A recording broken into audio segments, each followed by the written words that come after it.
মধ্যপ্রাচ্যের আকাশ এখন যুদ্ধের কালো মেঘে ঢাকা। ইসরায়েল ও ইরানের মধ্যে চলমান সংঘাত ক্রমশই ভয়ঙ্কর রূপ নিচ্ছে, যার বলি হচ্ছে নিরীহ মানুষ এবং খোদ রাষ্ট্রীয় প্রতিষ্ঠানও। মঙ্গলবার ইরানের রাষ্ট্রীয় টেলিভিশন IRIB নিশ্চিত করেছে ইসরায়েলের বর্বরোচিত হামলায় তাদের ৩ কর্মী নিহত হয়েছেন।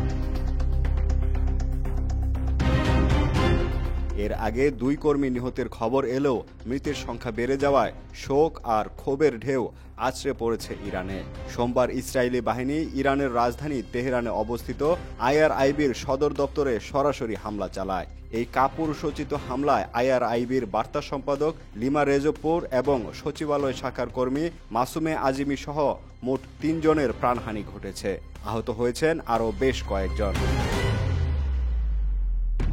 হামলার জেরে ক্ষণিকের জন্য রাষ্ট্রীয় টেলিভিশনের সরাসরি সম্প্রচার বন্ধ হয়ে গিয়েছিল, যা ইসরায়েলের নির্মম আক্রমণের তীব্রতা প্রমাণ করে।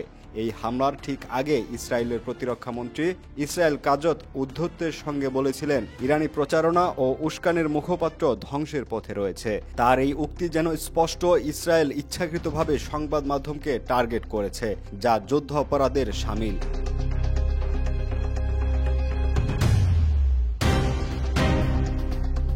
শুধু সংবাদ মাধ্যমই নয়, ইরানের সামরিক বাহিনীর ওপরও ইসরায়েলি হামলা তীব্র হয়েছে। ইসরায়েলি সেনাবাহিনী দাবি করেছে তারা ইরানের অভিজাত রেভলিউশনারি গার্ড কোরের খাতাম আল আনবিয়া সদর দপ্তরের প্রধান আলী সাদমানিকে হত্যা করেছে। ইসরায়েল বলছে সাদমানি ছিলেন ইরানের সবচেয়ে জ্যেষ্ঠ সামরিক কমান্ডার এবং সর্বোচ্চ ধর্মীয় নেতা আয়াতুল্লাহ আলী খামেনির অন্যতম ঘনিষ্ঠজন। যদি এই দাবি সত্য হয়, তবে এটি ইরানের জন্য এক বিশাল ধাক্কা এবং সংঘাতকে আরও এক ধাপ উস্কে দেবে।